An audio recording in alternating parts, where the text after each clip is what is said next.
जय जगन्नाथ सांग मैंने मु शिल्पा आपण मानक वेलकम करुच्ची मो चैनल को। तो सकाल सकाल ये मोर ब्रेकफास्ट होची दहीबरा आलुदम।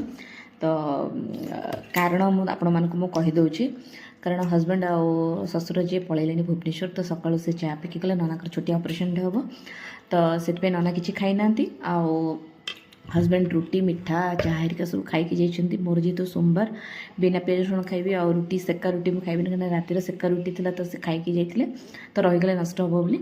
तो से कि मो ब्रेकफास्ट कि झील को स्कूल आने को गली तो बिना पियाज रसुण दहीबरा आलुदम नहीं पलि आसली। तो बहुत टेस्टी होती आ वर्षा भी पकाऊँ ता सागर। तो झील से खाऊँ सी भी आज टिफिन भी खाइनी सी आज टिफिन भी खाइनी। तो या तो भाविले टी दहीबरा आलुदम कले ताको भी पसंद मते भी पसंद टी खाईदेवी पचर टे लेट्रे टे रोषेईबास टे करी तार टे प्रोजेक्ट भी बाकी अच्छे तो से सब कम गुड़ाक करी बहुत टेस्टी ना।